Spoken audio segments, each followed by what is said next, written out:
गोरी शेरनी अपने पिता के पास आती है, जो कि मामूली से व्यापारी थे।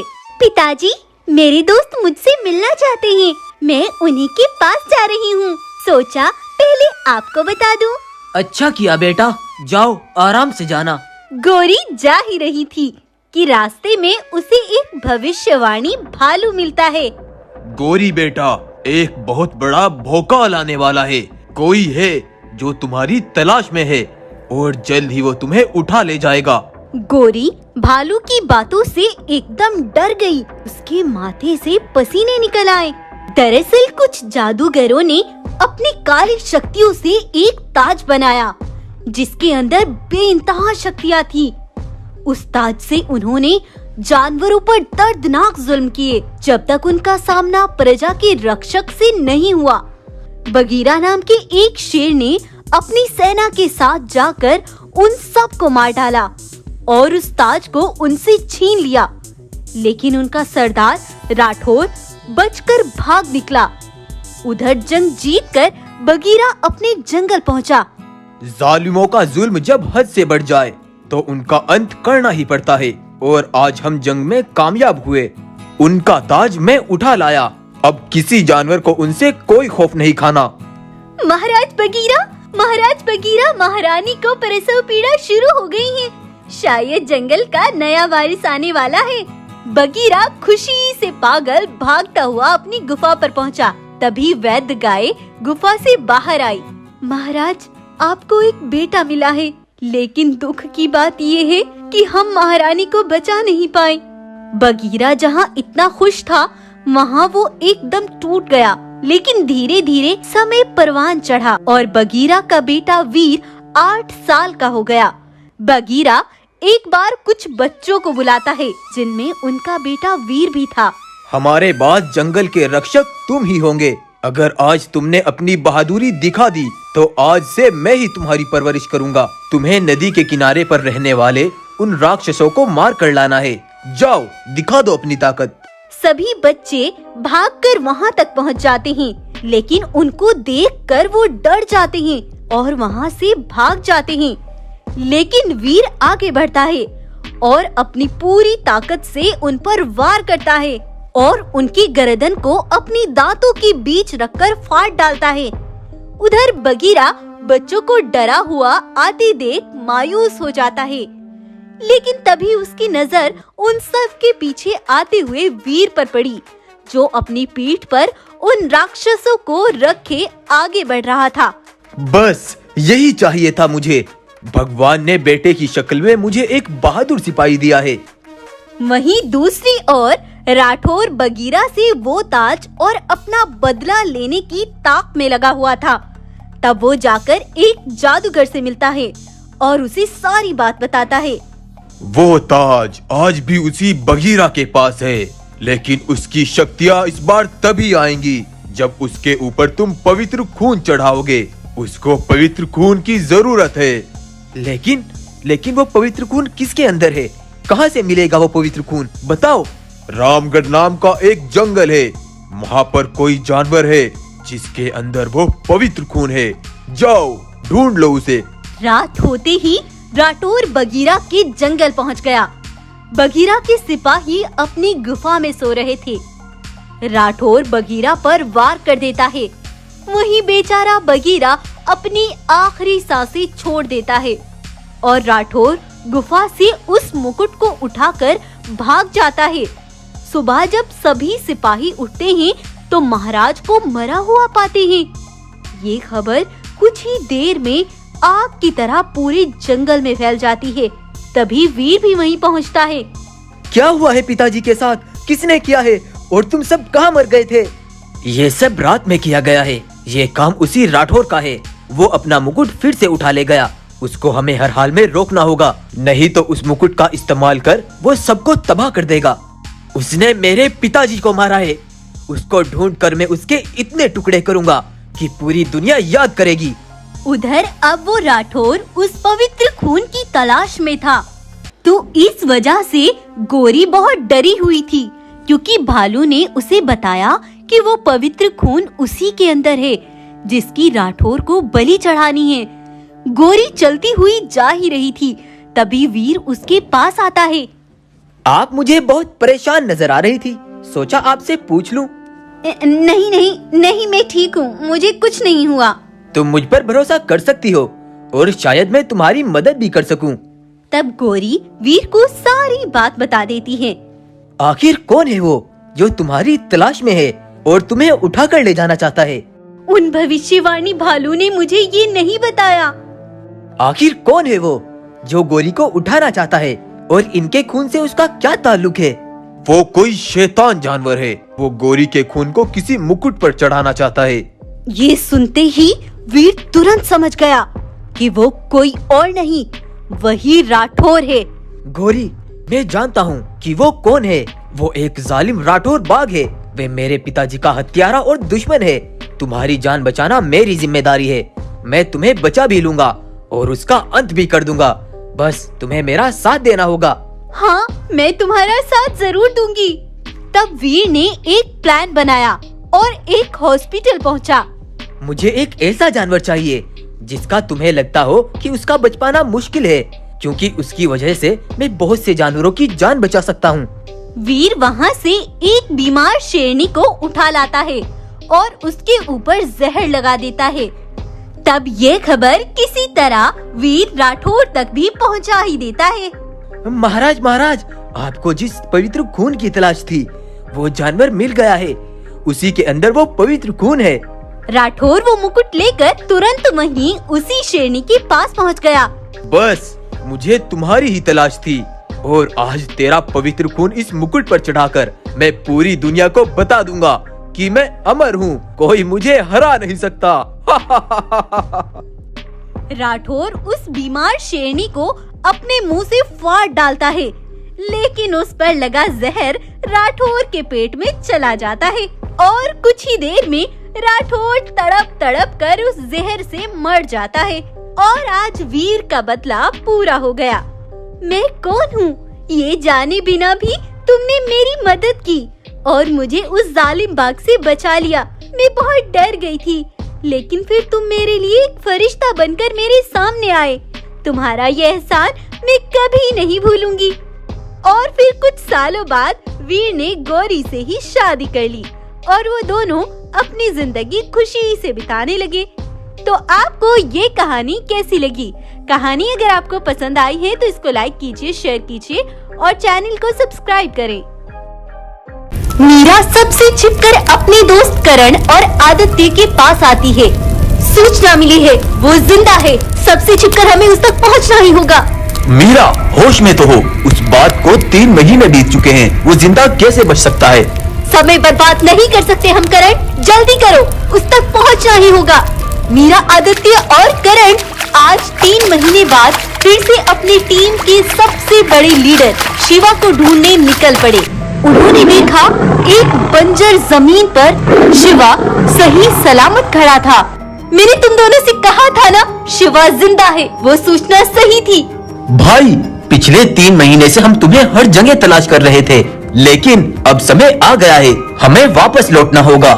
नहीं भाइयों, मैं अभी किसी भी हमले को झेलने के लिए तैयार नहीं हूँ। आखिर क्यों दुनिया भर की मीडिया और जंगलों के राजा क्यों पड़े थे शिवा के पीछे? शिवा की मौत के पीछे था एक बड़ा कारण। शिवा की बनी हुई थी एक टीम जिसमें उसके साथी थे मीरा, करण और आदित्य, जिनका काम था शिवा को लूट मारने की खबर लाकर देना। और उसके बाद असल काम होता था शिवा का। जंगल से गुजरने वाले भरे माल को शिवा ऐसे लूटता था कि किसी को कानों कान खबर नहीं होती थी। और ऐसी जगह जगह पर लूट डालकर शिवा दुनिया का सबसे बड़ा और सबसे मशहूर लुटेरा बन गया था। एक बार रात के समय वो चारों एक बड़ी लूट के बारे में बात करते हैं। शिवा भाई, अगर हमने कुंदलपुर के राजा ठाकुर के सोने पर लूट मार ली तो हमें ये छोटी मोटी लूट मारने की जरूरत नहीं पड़ेगी।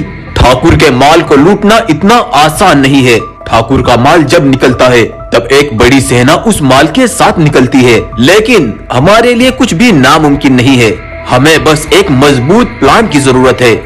अगले दिन ठाकुर के जंगल से उसका माल निकल जाता है। सिपाही उसके चारों ओर थे। वो 2 दिन तक अपने सफर को जारी रखते हैं। लेकिन बीच रास्ते में मीरा छिपे हुए गड्ढे से बाहर निकलकर उनके ट्रक में पंक्चर कर देती है। सिपाहियों, हमारी गाड़ी में पंक्चर हुआ है, हमें कुछ देर यहीं रुकना होगा और जिसे भोजन करना है वो जल्दी से करके आओ। जाओ, जल्दी से आसमान में फैल जाओ। अरे लगता नहीं यहाँ हमें कोई शिकार मिलेगा। अरे ऊपर देखो, वहाँ चीलें घूम रही है, शायद कोई जानवर मरा पड़ा है। चलो जल्दी से आ जाओ। दोनों सिपाही वहाँ भोजन करने जाते हैं, लेकिन करण और आदित्य उनको वहीं खत्म कर देते हैं। उधर मीरा और शिवा मौका पाकर दूसरी तरफ से ट्रक में चढ़ जाते हैं और उस माल को लूट ले जाते हैं। अरे अरे, वो कौन है? वो हमारे दोनों ट्रक भगा ले गया, पीछा करो उनका। लेकिन शिवा और मीरा दोनों ट्रक को लेकर खुफिया जगह पर छिप गए। जब उन्होंने उन बक्सों को खोला तो वो अचंभित रह गए। उनके अंदर सोने की अशरफियां थी। अरे भाई शिवा, हम करोड़पति बन गए। और उधर वो सिपाही ठाकुर के पास गए। क्या हुआ सिपाहियों, मुंह लटकाए क्यों आ रहे हो? वो महाराज वो सब लूट ले गया। क्या बकवास कर रहे हो? किसकी हिम्मत हुई जो मेरे माल को लूट ले गया? ये सब एक प्लानिंग के तहत हुआ है महाराज। माल से भरे ट्रक अचानक रुक गए। हमने देखा तो टायर पंक्चर हुआ था, लेकिन आसपास कोई भी नहीं था। हम टायर पंक्चर सही करने के इंतजाम में लग गए थे, लेकिन वो अपनी टीम के साथ वहां पहुंचा और दोनों ट्रक को उड़ा ले गया और उन्होंने हमारे 2 सिपाहियों को भी मार डाला। पहली बार किसी की हिम्मत हुई है मेरे माल को लूटने की, लेकिन वो चाहे कितना भी बड़ा बदमाश और लुटेरा क्यों ना हो, इस बार उसका पंगा ठाकुर के साथ है। देखते जाओ अब मैं उसके साथ क्या क्या करता हूँ।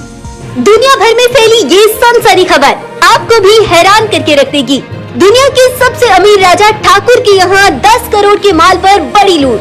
पहली बार किसी ने ठाकुर के सामने ये हिम्मत दिखाई। इस पर ठाकुर सिंह का अगला कदम क्या होगा, आइए उन्हीं से जानते हैं। मेरा 10 करोड़ का माल लुट जाने पर मुझे कोई भी फर्क नहीं पड़ता, लेकिन उस शिवा ने 10 करोड़ के बदले मुझसे अपनी मौत का सौदा कर लिया है। अगले 3 दिन के भीतर मैं उसे ढूंढकर जान से मार डालूंगा, ये मेरा वादा है। ठाकुर ने जगह जगह पर शिवा के पोस्टर्स लगवा दिए और ऐलान कर दिया, जो भी उसकी खबर लाकर ठाकुर को देगा उसको बड़ा इनाम मिलेगा। और इधर मीरा, आदित्य और करण चारों तरफ फैली इन खबरों से बहुत डर गए थे। शिवा भाई, हम इस बड़ी लूट में कामयाब तो हो गए, लेकिन दुनिया भर की मीडिया और ठाकुर के सिपाही तुम्हारे पीछे पड़े हैं। उसने जगह जगह पर तुम्हारे पोस्टर्स लगवा दिए हैं। शिवा, तुम्हें थोड़े दिनों के लिए यहाँ से कहीं और जाना होगा शिवा। तब शिवा ने भी फैसला कर लिया था कि वो आज रात यहाँ से निकल जाएगा। रात होते ही शिवा चुपके से वहाँ से निकल गया, लेकिन थोड़ी दूर तक चलने के बाद चारों तरफ से ठाकुर के सिपाहियों ने उसे घेर लिया, लेकिन शिवा वहाँ से भाग निकला। शिवा भागता भागता नील नदी के पुल तक आ गया था, लेकिन तभी उसका पैर पत्थरों से टकराया और शिवा नीचे गहरी नदी में जा गिरा। गया काम से। चलो चलते हैं ठाकुर सिंह को ये खुशखबरी देने। महाराज, हमने शिवा को ठिकाने लगा दिया। उसका भागने का प्लान था, लेकिन वो भाग न सका और ऊंची पहाड़ी से नील नदी में जा गिरा। अब तक तो उसकी हड्डी पसली एक हो गई होगी। और बस फिर ये खबर हर कहीं फैल गई। 3 दिन के भीतर भीतर ठाकुर ने किया अपना वादा पूरा। शिवा की मौत की ये तस्वीरें हमें बताती हैं कि ठाकुर के सिपाहियों ने शिवा को मौत की घाट उतार दिया। ये खबर मीरा और उसके दोस्त भी देख रहे थे। नहीं, वो इतनी आसानी से नहीं जा सकता। नहीं, ये नहीं हो सकता। मीरा, शांत हो जाओ। अब वो चैन से नहीं बैठेंगे। हम तक भी वो पहुंचने में देर नहीं करेंगे। हमें एक खुफिया रास्ते से यहाँ से निकलना होगा।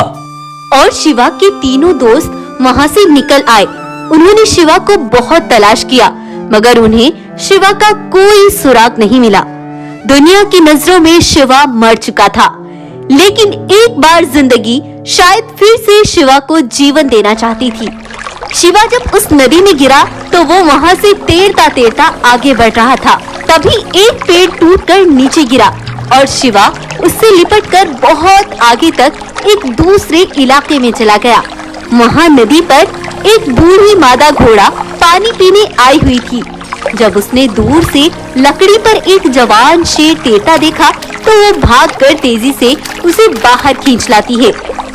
अरे, इसकी तो सांसें अभी चल रही हैं। मुझे जल्दी से इसका इलाज करना होगा। और तब बूढ़ी मादा घोड़ा उसे अपनी पीठ पर डालकर अपने घर ले आती है। मादा घोड़ा ने उस जवान शेर का बहुत दिनों तक इलाज किया और काफी लंबे समय के बाद शिवा की तबीयत में सुधार आने लगा और इस तरह से शिवा जिंदा था, लेकिन दुनिया की नजरों में वो मर चुका था। और जब मीरा, आदित्य, करण और शिवा मिलकर आज ये बातें कर रहे थे तो इसी बूढ़ी मादा घोड़ा ने सब सुन लिया। मैंने इसे लाचार प्राणी समझकर इसकी इतनी मदद की। शिवा नाम का लुटेरा तो बड़ा मशहूर है। ऐसे लुटेरों को मैं अपने घर में जगह नहीं दे सकती। अब मुझे इनके बारे में राजा ठाकुर को जाकर सब बताना होगा।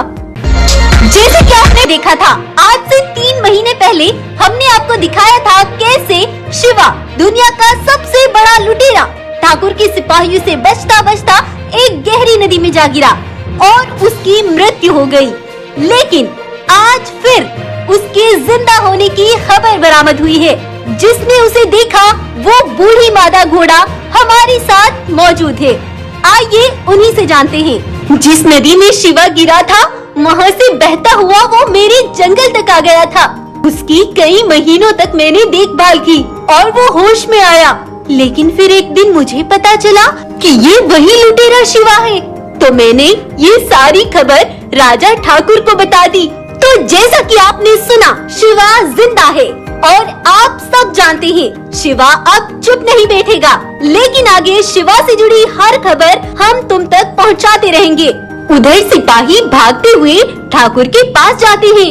महाराज, कई जंगलों के जानवर बहुत तेजी से हमारे जंगल की ओर आ रहे हैं। शिवा पर अब हम जुल्म नहीं होने देंगे। हाँ, नहीं होने देंगे। शिवा पर अब जुल्म नहीं होने देंगे। शांत हो जाओ। कौन हो तुम सब? और शिवा के बारे में जो भी जानते हो वो सब मीडिया के सामने आकर बोलो। सब ये जानते हैं कि शिवा एक बड़ा लुटेरा था, लेकिन कोई ये भी जानना चाहेगा कि शिवा उन पैसों का करता क्या था। मेरा नाम रमशा है। आज अगर मैं खुश हूँ तो वो सब शिवा की ही देन है। उसने मेरे बेटे का इलाज ना कराया होता तो शायद आज वो जिंदा ना होता। जब उसके इलाज के लिए मेरे पास 1 रुपया भी नहीं था, तब शिवा को भगवान ने मेरे पास एक फरिश्ता बनाकर भेजा और शिवा ने मेरे बेटे का इलाज कराया। मेरा नाम गोपी है। अपनी बेटी की शादी को लेकर मैं बहुत परेशान था। गरीबी की वजह से कोई भी शादी करने के लिए राजी नहीं था, पर शिवा ने मुझे गर्म कपड़ों की एक दुकान खोलकर दी। वहीं से मैंने अपनी बेटी की शादी की और उसी दुकान से मेरा घर चलता है। अरे वही तो था जो हम गरीबों को खाना खिलाता था। लेकिन तुम सबसे हमारा एक सवाल है। मान लिया वो तुम सबके लिए एक फरिश्ता था, लेकिन उसने ये लूट मारने का गलत तरीका क्यों अपनाया? इसका जवाब शिवा खुद देगा। अरे शिवा, अरे ये शिवा तो सबके सामने आ गया। हमारे महाराज शिवा जिंदा है। देखो ठाकुर, अपनी आंखों से देख लो। ये कहानी कोई आज या 3 महीने पहले की नहीं, ये वो कहानी है जो शुरू हुई थी मेरे बचपन से, जब मैं सिर्फ 3 साल का था। मेरे पिता एक साधारण से किसान थे। उन्होंने एक अपना अनाथ आश्रम खोला हुआ था। वो अपनी खेती की फसल से आए पैसों से वहाँ के बच्चों का पेट भरते थे, क्योंकि वो उन्हें गलत रास्ते से रोककर उनको सीधी राह दिखाना चाहते थे। एक बार वो एक अमीर राजा से कुछ पैसे उधार लेते हैं, लेकिन वो उनको लौटा नहीं पा रहे थे। अब मैं उनके पैसे कहाँ से लौटाऊं? अभी मेरे खेतों की फसल भी बिकने के लिए तैयार नहीं हुई। तभी शिवा के पिता बगीरा के पास भागती हुई एक गाय आती है। बगीरा भाई, उन जालिमों ने तुम्हारे आश्रम में आग लगा दी है। बगीरा बहुत तेजी से भागता हुआ अपने आश्रम तक पहुंचता है, लेकिन तब तक सब कुछ जलकर खत्म हो चुका था। नहीं, ये क्या हो गया? उस जालिम ने इन मासूम बच्चों को भी तपती आग में जला डाला। नहीं, ये नहीं हो सकता। बगीरा उस राजा के पैसों को वापस नहीं लौटा पाया और उस राजा ने आश्रम और मासूम बच्चों को जलाकर राख कर दिया। मेरी वजह से ही वो सब बच्चे मारे गए। सब मेरी गलती है। अगर मैं उनको नहीं बचा पाया तो मेरा भी जीने का कोई हक नहीं है। और फिर उस काली रात बगीरा एक पेड़ से लटक कर अपनी जान दे देता है। उस रात जब पिताजी घर पर नहीं आए तो मैं बहुत परेशान हो गया और उन्हें ढूंढने निकल गया। लेकिन गुफा से थोड़ी ही दूर एक बहुत पुराना बरगद का पेड़ था जिस पर मेरे पिताजी की लाश लटकी हुई थी। नहीं नहीं, ये आपने क्या किया पिताजी? मुझे अनाथ करके क्यों चले गए? और जब से मेरी दुनिया बदल गई थी, पूरी दुनिया में बस मेरा एक ही सहारा था, मेरे पिताजी। लेकिन उस जालिम राजा ने वो भी मुझसे छीन लिए। तब मैंने खुद से वादा किया, मैं खुद से वादा करता हूँ, मैं आपके सपनों को पूरा करूँगा, फिर उसके लिए मुझे कुछ भी करना पड़े। कोई भी गरीब अपनी गरीबी को झेलते झेलते नहीं मरेगा पिताजी। कोई भी मजलूम भूखा नहीं सोएगा। फिर कभी कोई पैसों की कमी से आत्महत्या नहीं करेगा। और तब से मैं उन्हें लूटता हूँ जिनके पास अंधाधुंध दौलत है, लेकिन उन जालिमों को अपने आसपास के गरीबी में डूबे वो जानवर दिखाई ही नहीं देते। दोस्तों, जैसा कि आपने देखा है, जो आज तक दुनिया की नजरों में एक लुटेरा बना रहा, वही इन गरीब जानवरों का असली हीरो है। लेकिन शिवा, हम सब ये जानना चाहते हैं, वो जालिम राजा आखिर कौन था जो उन मासूम जानवरों के साथ साथ तुम्हारे पिता का भी हत्यारा है? नहीं नहीं शिवा, तुम आगे एक शब्द भी नहीं बोलोगे। क्यों ठाकुर? अब सच्चाई सुनते हुए डर लग रहा है, लेकिन आज तुम सब जानवर और पूरी मीडिया सुन लो, मेरे बाप का हत्यारा और उन मासूम बच्चों को जलाकर राख कर देने वाला कोई और नहीं, यही तुम्हारा महाराज ठाकुर सिंह है। अरे ये शिवा क्या बोल रहा है? ये ठाकुर इतना जालिम आखिर कैसे हो सकता है? इस ठाकुर के अंदर क्या इतना भी रहम नहीं था? भाइयों, अब इस ठाकुर का क्या करना है, ये फैसला तुम खुद करोगे। करना क्या है भाइयों? इस ठाकुर से इसकी राजगद्दी छीन ली जाए और हमेशा के लिए इसे जंगल से बेदखल कर दिया जाए। सभी जानवर ठाकुर और उसके सिपाहियों को हमेशा के लिए जंगल से निकाल देते हैं और अब उस राजगद्दी पर शिवा का राज होता है। शिवा के राज में अब कोई गरीब जानवर भूखा नहीं सोता और शिवा के सिपाही हर काम में जानवरों का साथ देते हैं।